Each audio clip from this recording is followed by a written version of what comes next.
aujourd'hui je vous retrouve pour une nouvelle vidéo où je vais vous présenter des livres, alors à lire sur la plage, à lire avant de s'endormir, à lire où vous voulez. Des livres donc que j'ai moi-même lus et qui sont pour les âges donc, de 10 ans je dirais à 15 ans, 16 ans, voire 17 ans. Et des livres un peu plus pour les jeunes adultes, on va dire 20 ans et plus. Donc voilà, c'est parti. Alors pour les petits, entre guillemets, un livre que, oh mon dieu, oh mon dieu, c'est mon préféré de tous les temps, que j'ai lu, relu et re-relu, c'est Le journal d'une princesse de Meg Cabot. Alors il y a, je sais plus, au moins 10 tomes, voire 12, je les ai tous lus. C'est un bouquin mais extraordinaire. Franchement, Meg Cabot écrit super bien, ça se lit tout seul. Alors c'est sous forme de journal intime. C'est l'histoire d'une fille qui devient princesse. Alors il y a eu un film, voire deux, de fait avec Anna Thaoué, Mariage d'une princesse et Princesse malgré elle. C'est le premier, si jamais vous les avez pas vus, franchement, trouvez-les quelque part et regardez-les parce que ces deux films-là, c'est à la fois trop mignon et à la fois vous rigolez et voilà, c'est trop bien. Si vous êtes une fille de 13-14 ans, voilà, vous allez adorer. Et donc Journal d'une princesse, Meg Cabot. C'est une très bonne auteure, franchement elle écrit super bien, ça se lit tout seul. Avant de dormir, je vais vous dire, moi quand j'étais petite, enfin petite entre guillemets, ado, il y a des nuits où j'aurais pas dormi, où j'aurais fini le bouquin. Donc si jamais vous êtes une maman et que vous avez des enfants qui ne lisent pas parce qu'ils sont toujours sur leur tablette ou leur téléphone, achetez-leur ce bouquin-là, surtout si c'est des filles, parce que je pense que les mecs s'en fichent un peu, mais si c'est une fille, achetez-le et offrez-lui parce que franchement c'est un trop bon bouquin. Du même auteur, donc Meg Cabot, on a un peu plus aventureux comme bouquin, la série des Missing.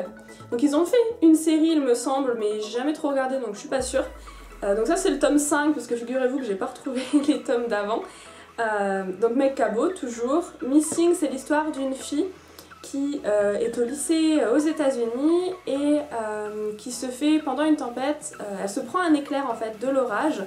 Et d'un coup elle a des visions de gens qui ont disparu, donc elle aide la police et le FBI, etc. à retrouver les gens. Mais c'est un peu une badass et du coup bah, la police elle leur donne du fil à retordre en fait. Et c'est vraiment un bon bouquin, il se passe plein de trucs dedans, c'est très bien écrit toujours. Donc voilà, ça par contre pour les filles et les mecs je pense que ça va parce que bon, moi je suis une fille donc je peux pas dire, mais voilà, je les ai dévorés aussi et j'attendais à chaque fois l'année d'après pour avoir le nouveau tome. Super bouquin, on s'ennuie pas une seconde, c'est voilà, ils sont pas très épais, hein. Ils font 250 pages environ, donc ça se lit assez vite, mais voilà, si vous partez en vacances et que vos enfants savent pas quoi faire sur la plage, bah achetez-leur des livres. Donc ensuite pour les adultes, parce que c'est des histoires un peu plus compliquées, ou voilà, qui n'intéressent pas forcément les ados, parce que voilà, ils ne sont pas encore à ce stade-là, on a tous les Guillaume Musso. Guillaume Musso qui est un de mes auteurs préférés, alors je sais qu'il est critiqué parce que soi-disant c'est un peu gnangnan, mais bon moi j'aime bien. Voilà, donc je les ai tous lus pratiquement, j'ai lu le dernier, j'ai lu depuis le début, j'ai lu tous ces tomes. Donc celui-là il s'appelle Demain, celui-là L'appel de l'ange, ça doit être le premier Parce que je t'aime, ça doit être le premier que j'ai lu, et Sauve-moi. Donc à chaque fois c'est très bien écrit, vous pouvez pas deviner la fin.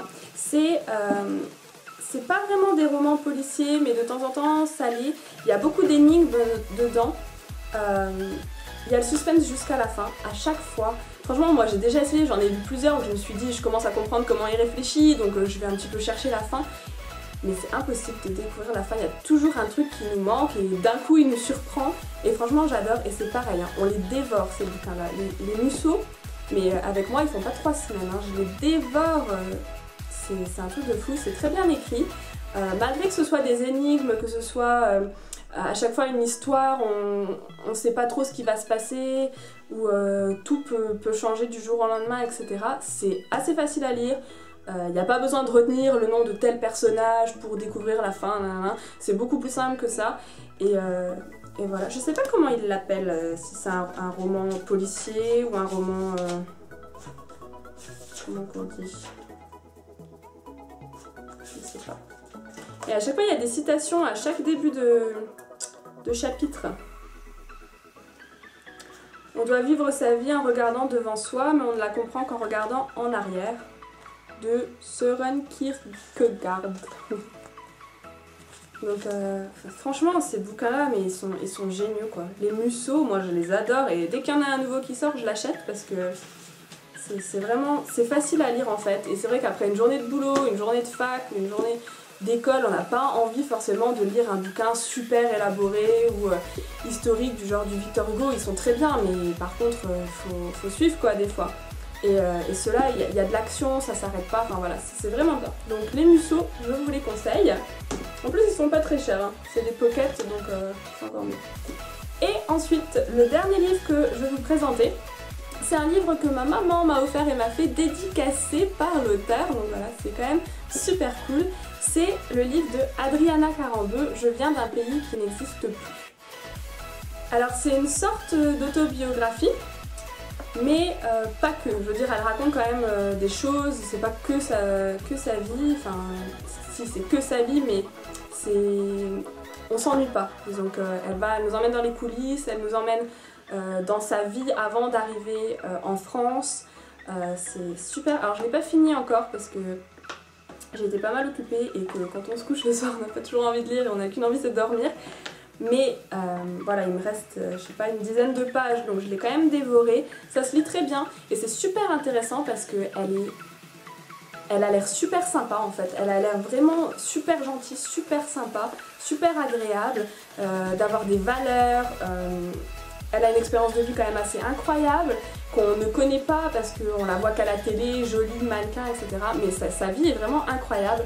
Et voilà, c'est un super bouquin. Donc ça par contre pour tous les âges, hein, je veux dire c'est un bouquin que j'offrirai à ma grand-mère. D'ailleurs si vous savez pas quoi offrir, les livres ou les fleurs c'est très bien. Voilà, c'est un bouquin que j'offrirai à ma grand-mère, comme à ma soeur, comme à une copine. C'est vraiment un super livre. Et c'est pareil, il se dévore, voilà. Vous n'avez pas besoin d'être fan, moi je la connaissais pas tellement avant. Et quand je l'ai reçu, je me disais, bah ouais, Adriana Karambeu, voilà, bah les mannequins, et puis voilà. Et en fait non, c'est beaucoup plus que ça. Et elle a vécu beaucoup de choses, elle a fait beaucoup de choses, elle s'est engagée dans beaucoup de choses. Et voilà, c'est une femme formidable. Donc je vous le conseille. Il coûte 18 €, c'est un cadeau mais il y a encore le prix. Il coûte 18 €, vous pouvez le trouver un peu partout comme tous les autres livres, sauf peut-être les mecs cabots parce que ils sont quand même assez vieux, parce que je vieillis, donc mais ils sont pas très chers, ils sont à 12 €, donc voilà, vous pouvez les trouver sur internet. Donc voilà, j'espère que ça vous donne des idées de livres à lire. N'hésitez pas à lire, c'est très important, ça donne du vocabulaire, ça éveille le cerveau, c'est de la culture, mais c'est surtout du plaisir, donc c'est pour ça que je vous conseille cela. Et voilà, j'espère que cette vidéo vous a plu, ça change un peu de d'habitude. Moi je vous fais des gros bisous et je vous dis à la semaine prochaine pour une nouvelle vidéo. Bye bye!